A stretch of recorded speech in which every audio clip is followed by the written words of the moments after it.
Hi, everyone. Welcome to Klaas Financial's quarterly webinar. We are trying a new format for this, which is a Zoom webinar, as you can see, and we are super excited to see how this goes. It is new, so be gracious with us. If something goes wrong, we will do our best to fix it as quickly as we can.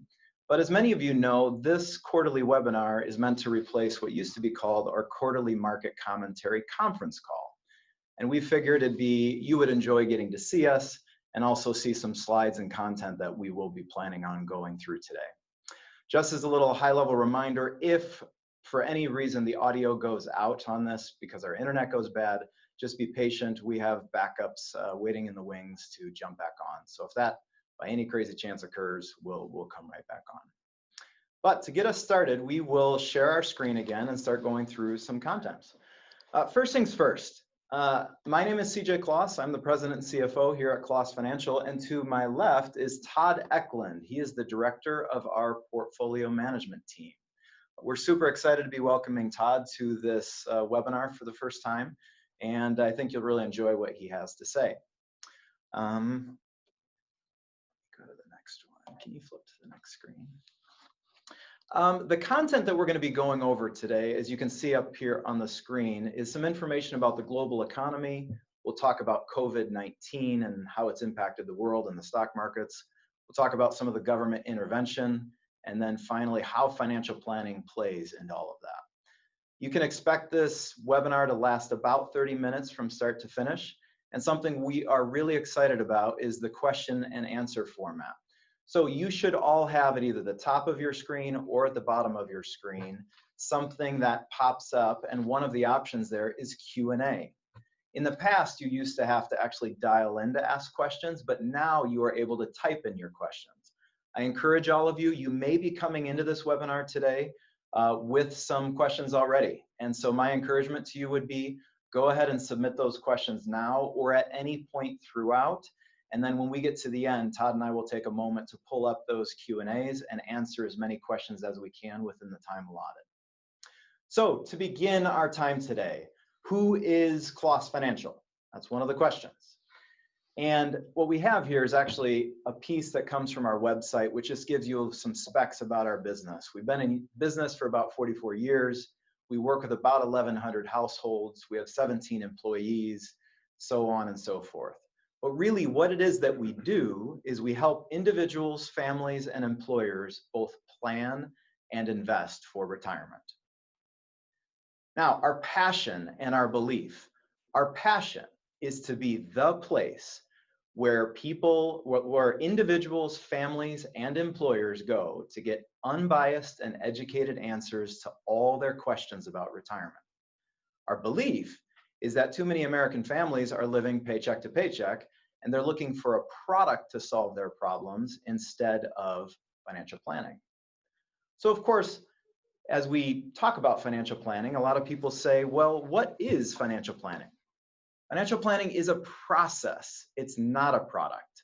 It's the long-term method of wisely managing your finances so you can achieve your goals and dreams. And of course, why should you use a financial planner to help you with that? Well, a financial planner has been educated and trained to know what questions to ask, what's possible, what's appropriate, and how to accomplish your objectives within the confines of an ever-changing economic and political environment. So that's what we do. We sit down with people and we help them build financial plans instead of trying to purchase a product to solve their problems. I'm now going to hand it off to Todd Eklund as he leads us through some information about the economy. Thank you, CJ. Yeah. So I'm thrilled to be here, everyone. As CJ mentioned, I joined the organization late last year. My background is in investment management and portfolio management. So we have a little bit different focus disciplines, but all those things fit into the same process to help you. I wanted to start out to frame today's discussion with a quote that I found. It's by Sir John Templeton. And if you're not familiar with that name, he's a famed investor. You may know Franklin Templeton. And he has a lot of quotes about investing that are witty, but this one I thought was particularly relevant to today's discussion. And it says, an investor who has all the answers doesn't even understand the questions. Such an investing approach will lead, probably sooner than later, to disappointment if not outright disaster. The wise investor recognizes that success is a process of continually seeking answers to new questions. Now, that's a lot different from most of these discussions I think that you see about the economy. If you were to tune into something, whether it's CNBC, whether it's most financial professionals hosting a webinar just like this, people like me, people like CJ, maybe it's even your neighbor down the street that's always talking about the market. Any discussions around this topic, they always tend to devolve in the wrong direction about bold predictions and forecasts, what's going to happen, what should happen, and based on all these prophecies, where you need to shift your money to. And we're going to steer entirely clear of that here for today's discussion. We're really staying in the lanes of what happened, why, and then how. How should we think about planning and investing for retirement given this backdrop?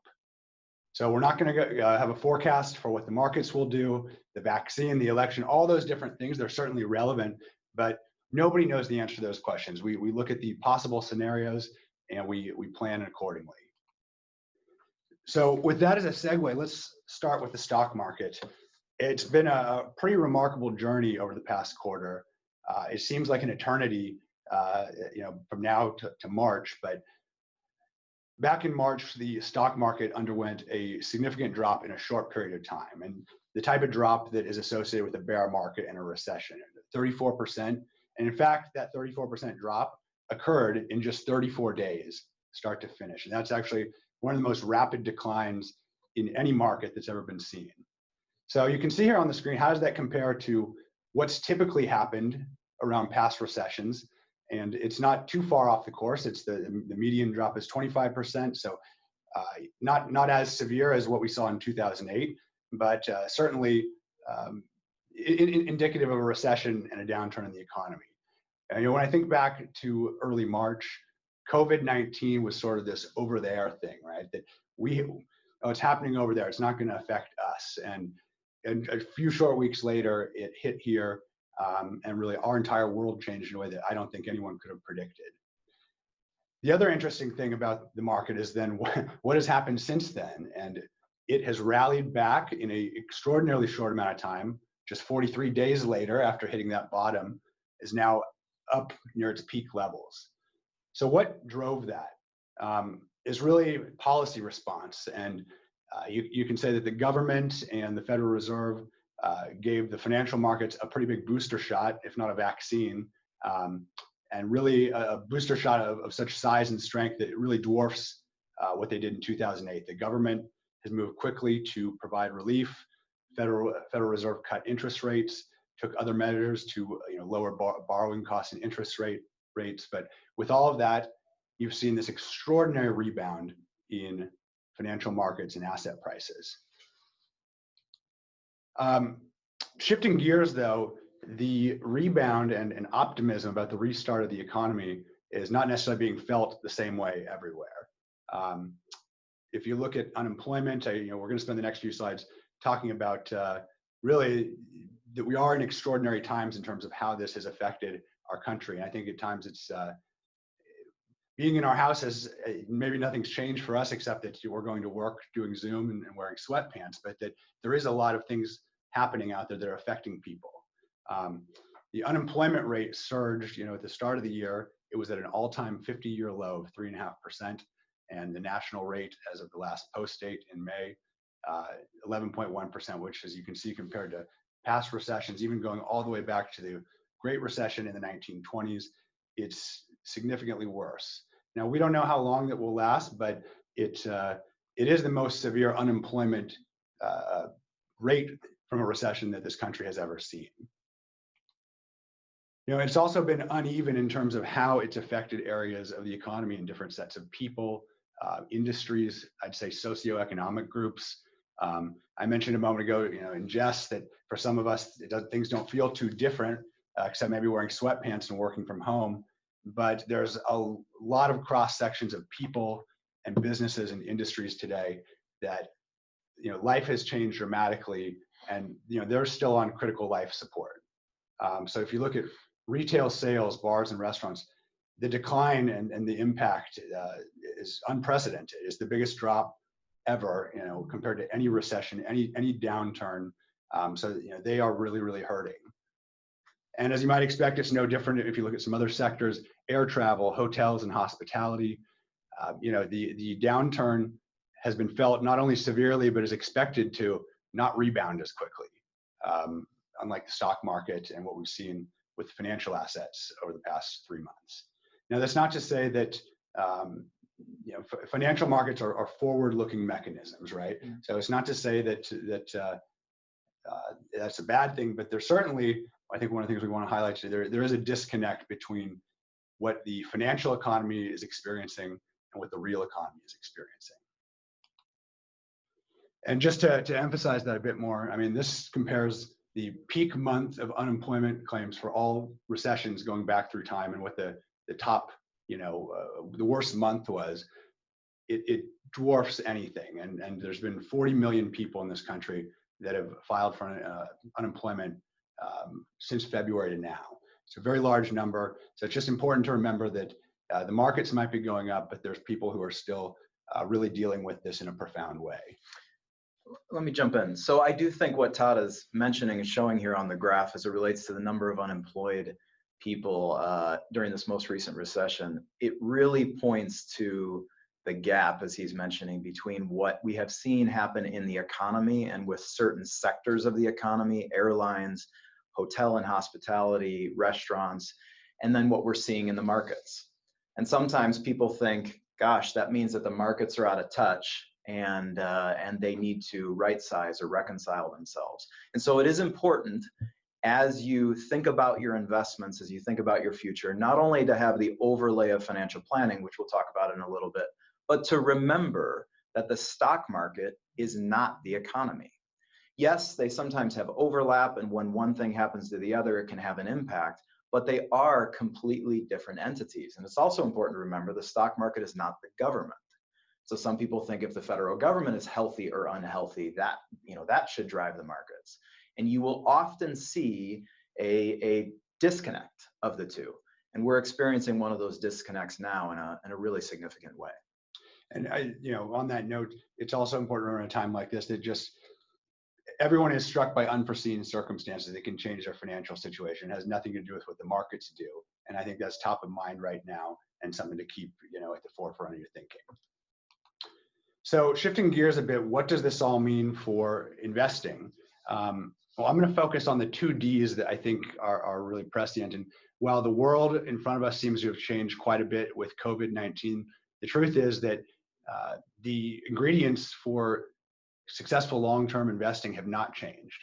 It's diversification and discipline. If you look at here, the chart we have in front of you, the long-term return for stocks is on the far right, the highest. Bonds is in blue on the far left, and in between is just a blended mix, a balanced asset mix of global stocks and bonds. And regardless of the market crash, how severe things get, the reality is that if you have a long enough time horizon, stocks have delivered consistently over time a hefty return in terms of beating inflation.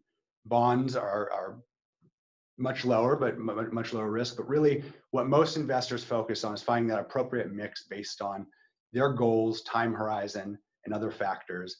And ultimately, staying the course with a disciplined plan, that hasn't changed. So I think looking ahead today, there are obstacles when we talk about bonds and fixed income and interest rates. If you think back to our initial chart with the Federal Reserve having rates back at 0, that does present an obstacle for investors, savers, and retirees in terms of that just sticking with something perfectly safe is going to be a challenge to get to where you need to go.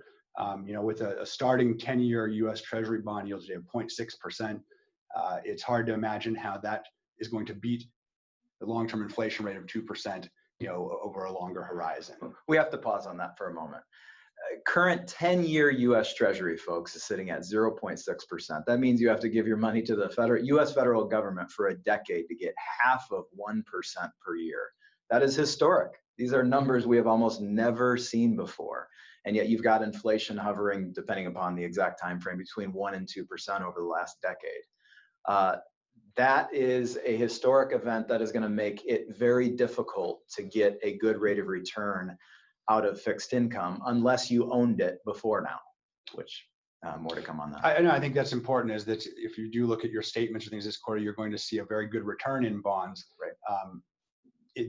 That is a rear view mirror number. And while you said that we're not going to forecast anything, it is important to note that because interest rates have fallen, that the tailwind of that is gone. And so looking ahead, if they stay the same or rise, you're looking at a much lower number that's challenged to beat that inflation rate, whatever it might be.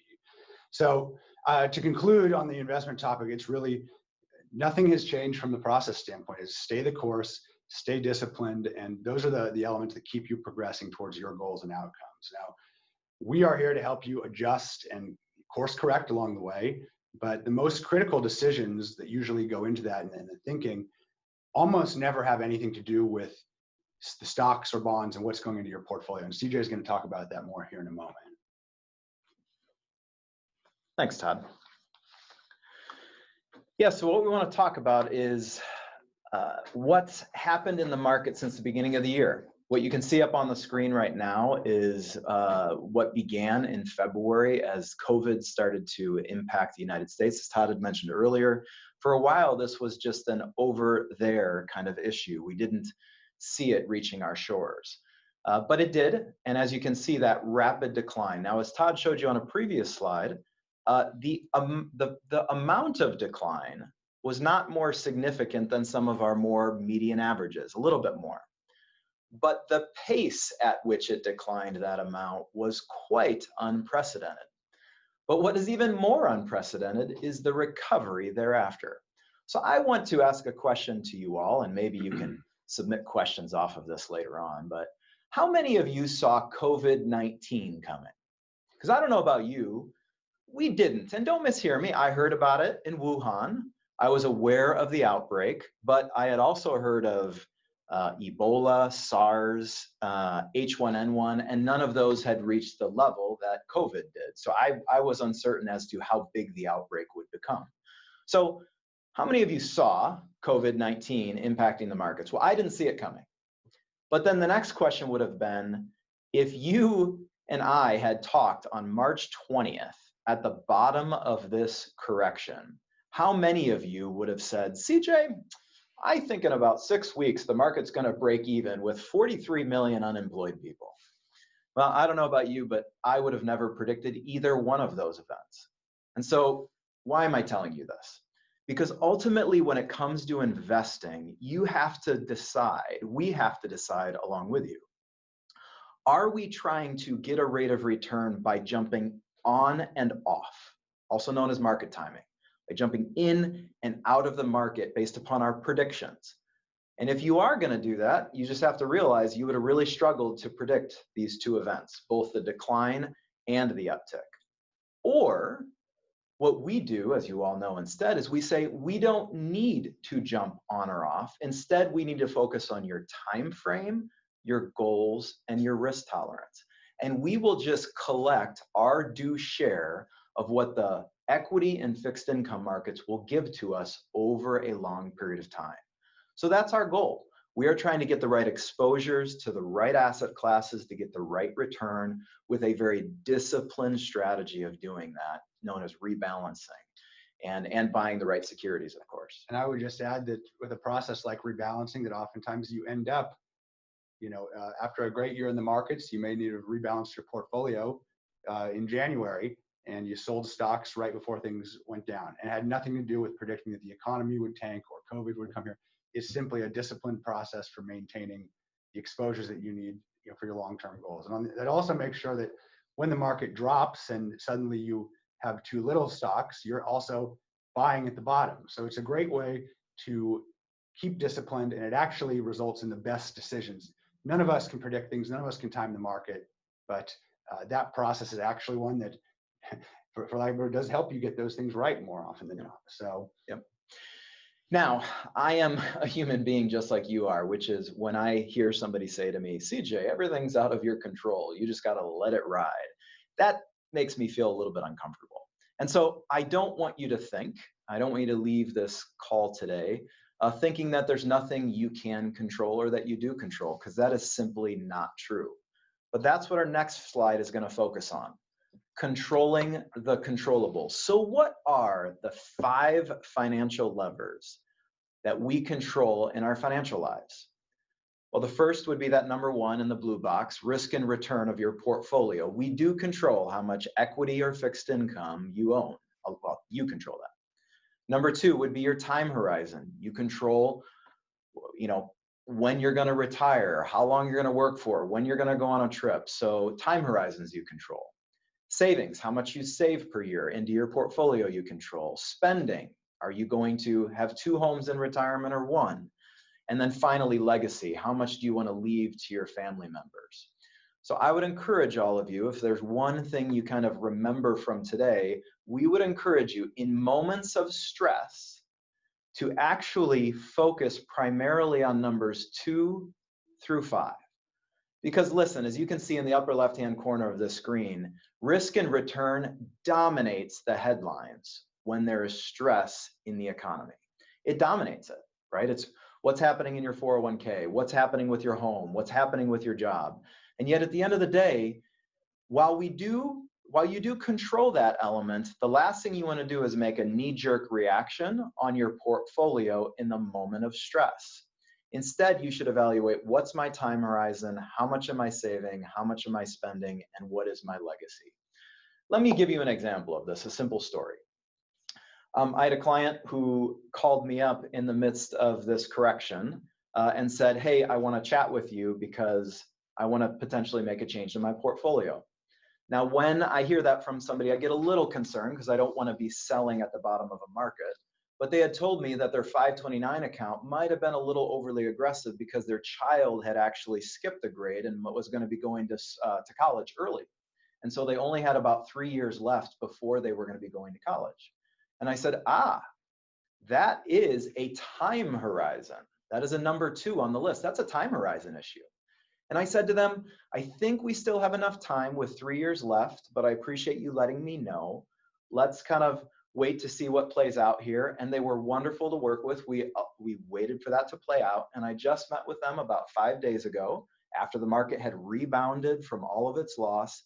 And we truly had a good sigh of relief, a good laugh, because we took that opportunity to just back off the risk of the portfolio because something material had changed. But I want to tell you another story of a client who called me and he said, I want to sell everything to cash. And I said, okay, what has changed in your life circumstances? And he said, nothing has changed in my life circumstances, but the market has changed and I want to get out. So you see the emotion for that person, it was not one of the 5 financial control levers. It was actually the emotion that was overriding the financial plan. So again, our encouragement to all of you would be in moments of stress in the market, go back to your financial plan, evaluate your timelines, look at your savings pattern, your spending patterns, look at your average rates of return over time, and don't allow the emotion of the media, the news, or the market to cause you to make a bad decision. Listen, Todd and I talk about this often in terms of a hard asset like your home. Nobody sells their home when it's down 30% in value because they say, why would I ever do such a thing? And yet we unfortunately make poor decisions with our financial assets quite often, simply because we see it every day on a statement. So my encouragement to you would be to take a deep breath, to understand that the most important thing is what's happening with your financial plan, and to sit down with your advisor in moments of stress to evaluate if there's any core changes to your life that need adjustment. And I would just add this, that today's economic backdrop and health crisis pandemic, it may affect these other elements of people in meaningful ways. So we've been encouraging you throughout this discussion to look at risk return as only a small puzzle piece of what solves the issues for you. And so for instance, the current backdrop, you might have a child who's graduating college soon and it takes them a little bit longer than you would have expected to find that job, and you end up caring for them a bit longer. Or for some of us, it might have a period of unemployment. You don't know, but part of this is to be able to look at those things as really critical elements rather than just what the markets did more recently. Those are really what fills out the picture for success in your outcomes. I think Todd brings up a great point. There are many circumstances like the loss of a job, like a child not being able to get their own job, that could impact your risk versus return portfolio profile. So most important thing is in these moments, take a deep breath, talk to your financial advisor, and we'll sit down with you and evaluate if any changes are necessary. Again, we don't want you to think that there is no control mechanism for what's going on, but we don't want it to be the wrong control mechanism. So I believe we will end at least this part of our discussion where we began it, with this same quote from Sir John Templeton. And so I want you all to leave with this, to ponder what questions are we asking, and are we seeking answers to the new questions? So at this point, we're going to actually shift off of our presentation, and we're going to go to the Q&A. We will take a look at the questions that are there and just read them off and give you some answers. So actually, why don't you stop sharing so they can see us quick? Yeah, perfect. So one of the questions, let's go down a little bit. One of the questions is, because the government has put so much money into the economy, will taxes be higher in the future? Very good question. That is entirely possible. Obviously, one thing that I think most of us know on this call, but it's a good reminder, is that the money that is being printed for the CARES Act was part of the Coronavirus Aid Act that was passed in March. This is money that has to be paid back at some point. And so it is very possible that future generations will have to grapple with federal income tax brackets, state income tax brackets, to come up with a way to pay that back. So that has a financial planning element to it, whether it be Roth conversions that people should be looking at while tax brackets are lower, or whether it be Roth contributions, whether it be gifting assets, whatever it might be. Those are things you should be talking with your financial advisor about, and that's what we, of course, educate our advisors to be proactively communicating. Why don't we go to another one? Is there a potential threat of a second bear market if there is a second wave of COVID? Another great question. Go ahead. You know, it's tough to tell, but I think at this juncture, the whole world is trying to understand, what does COVID mean? And the truth is, it's only been with us for 7 months, so we don't really fully understand it. When it's going to end, when we'll have a vaccine, if a vaccine will be effective. So I hesitate to, you know, we want to give an opinion as best possible. I think it's important that nobody knows, and I think anyone out there today that is claiming to know, it's just disingenuous. It is entirely possible that something happens that continues to prolong, you know, the pain, and that perhaps the optimism that was priced into financial assets over the past 4 months dissipates a little bit. I think that's something that we should be prepared for, you know, mentally, emotionally, with where we stand today. On the other hand, things could turn out better than expected, and you know, the markets continue to chug along or just stay where they are. So nobody knows, but I think more than anything, recognizing that you don't need to make a decision to get in or out of stocks or change things based only on, you know, whether the market drops further, is really our overarching message from today. It's looking at the whole picture. Yeah, definitely. So let's take a look through the rest of our questions here. Here's one. Is lowering your risk during the bottom of the market, timing the market? When should I change my investment strategy? Read that again. That's a good one. So is lowering your risk during the bottom of the market, timing the market? Now, it's oftentimes when you do have a significant drop that we'll get a phone call from people, and maybe they don't want to get out of stocks entirely, but they want to go from owning 60% stocks to 40% stocks. What's your take on that, CJ? Yeah, so we talk about this in our office as a light switch. The tendency for people is to turn the light completely on or completely off. It's actually just human nature, but that can be extremely dangerous because that is the beginnings of market timing. And so generally, we would go back to those 5 controllable elements and we would say, what has changed? Has any timeline changed? Your savings behavior? Did you lose your job?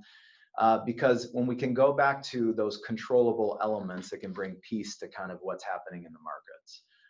But to answer that question directly, yes, it is better to slowly back off risk than to turn the light switch on or off. We would try to avoid any sort of major change to your strategy in the moments of stress, but it's better to back it off so that you can sleep at night than to be jumping in and out of the market.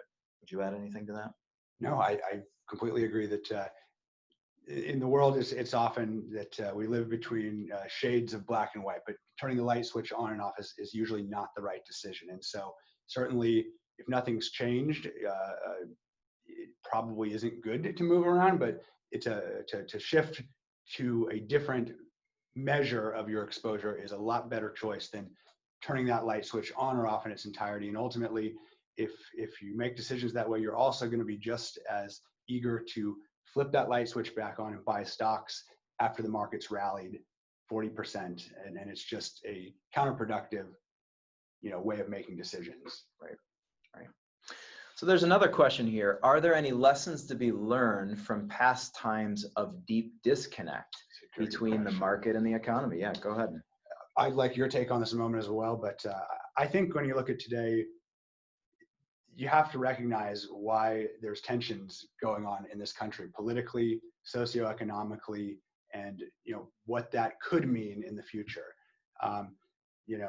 For young people that are unemployed or different groups that are unemployed, and seeing the stock market rally like this and other groups feel not affected by it, it's got to be frustrating. In terms of how that all translates, I think it's important to recognize that the political landscape could change. We don't have an opinion on it. We're not going to say what's the right way or the wrong way, but just recognizing that a whole set of policies that have been put in place from one political genre, if you will, could suddenly change. And it's been accelerated a bit more by the disparity in our country with different groups of people. So we're not making view of which political group is right or wrong, but certainly the shift and tailwinds from one way or the other have been accelerated, perhaps. Yep. Yeah, so it's a great question, this disconnect between the economy and the stock market. What are lessons to be learned? Well, one lesson to be learned, to add on to what Todd was just saying, is that eventually there is some sort of reconciliation that occurs. It doesn't mean complete alignment, but some sort of a following of a trend. There's this concept in finance and in Wall Street known as leading economic indicators. And one of the foremost leading economic indicators is actually the stock market. So I don't know if all of you remember back in 2007, 2008, 2009 during the subprime lending crisis, but actually the economy was looking great as the stock market had started to tank. And a lot of people didn't know why. And it actually took a number of months before finally the economy caught up to what the stock market already knew. So it's not uncommon to see these gaps occur, but they're normally at what we would call inflection points, right? So big moments of stress or pain or volatility going on. Something is fundamentally changing that the market is trying to predict on that the economy has yet to catch up with. So one thing to learn in these moments is watch out. It could be rocky. And yet also back to stay the course. Because if you said to me, so which way is it going to go? Has the market priced this appropriately? I wish I could answer that for you. The other thing, and this is a little bit of a segue from that, but I think it's worth mentioning, is that all of this has cost a lot of money for the government. It's 15% of GDP, and I know that it's been a while since we all worried about the national debt at the forefront of our minds, and I'm not predicting a crisis, but I think it is interesting to ask, how will this all be paid for? And it will, and it was perhaps the right thing to do, but ultimately, it does have to come from somewhere, and perhaps that's in the future in different ways, whether it's benefits, whether it's tax rates, but it will be paid for, if not now. And thinking about how those things could change and affect you is something that we try and stay on top of. Even if we can't predict them, we try and think of the possible scenarios that could occur and really look at how they fit into all those 5 levers. Yeah. And we'll do one final question here. And I should tell you, if you have questions after this, feel free to reach out and schedule a meeting with your primary advisor or talk to myself or to Todd after, because certainly you don't have to ask them during this meeting. But we hope this is an effective method of asking them. So one of the questions is, when can we expect more ETFs versus less mutual funds inside of the portfolios? It's actually a really interesting question. That is happening actually as we speak. We've been making some shifts in our overall allocation to get the right exposures in the right places with the right securities, and trying to do it in the most cost-effective way. Some people don't know what ETF stands for. That's just an exchange traded fund that's trying to mimic an index, but they can be very inexpensive and tax efficient to be utilizing inside of portfolios. We wouldn't here now make any plea that one is necessarily completely better than the other, as much as we would say that for core exposures, we do like getting ETFs in there. So yeah, and I would just say, having joined the organization and bring a fresh perspective and worked with some very good organizations and other people looking at how to structure investments, we're taking a fresh look at everything and asking the question, how can we do better? Not that it was bad before, but okay, do we want to just leave it like it is and say that was good enough, or can we find areas where we can improve? And one of the key areas around that is costs, and making sure that we are most efficient with the types of vehicles we're using, and new things have become available over the past 5 years that are very low cost that didn't exist. And so we want to make sure that all those dollars, you get the most out of it, they fully go to work for you. Yeah. Well, and I would add to that, to be very specific, the internal costs of the portfolios, as we're making some minor shifts to the allocation, have come down in a meaningful way. We're always evaluating. We don't want to be cost sensitive, but allocation stupid. So we want to make sure that we're getting the right exposures with the right managers, with the right indexes at the right time. But in general, the overall costs of the internal expenses of these portfolios have been coming down, and that's something we take very seriously. We don't benefit from any internal expense of anything inside of your portfolios. And so ultimately, we wanted to accomplish the objective with as little cost as possible. And just for the future, that it sounds like we have some folks on the call that do read, Barron's or different publications, Morningstar, about funds and ETFs. We recognize that costs are a very critical component and need to be optimized for efficiency. And so while we won't go one way or the other, we recognize the importance of it. And it's very much at the forefront of our thinking and how we do things here with what actually goes into your portfolio. Well, I hope you all enjoyed this format. It's new for us, and so we will be this is being recorded right now, so we will be posting this to our website in case you want to share it with any friends or family members. We'll send out an email to you all letting you know once it's been posted. Again, hopefully you enjoyed it, and we do really encourage you to submit questions through the Q&A in future quarterly meetings. We do plan to do this every quarter, and or to submit questions to us individually through email after this. But I would just like to say thank you to Todd. It has been a dream of Klaas Financial's to grow to a place where we would be able to have localized, specific decision-making around transaction securities. And Todd is a part of the team, the portfolio management group internally here at Klaas Financial, that has made that possible. He's been in the industry for a long time. He's a CFA and has worked for some very large wealth management firms in the industry. And we just feel honored to have him as part of our team. I think you'll all be pleased with what you see as it relates to some of the minor tweaks we make inside of the portfolio moving forward. And as always, let me end with this. We would not be here if it wasn't for the trust and confidence that you place in our organization. And for that, we are eternally grateful. We take it seriously. We spend a lot of time focusing on each of you individually, your financial plans, and how we can try to optimize portfolios for your retirement future. So if anything ever comes up, we are just a phone call or an email away.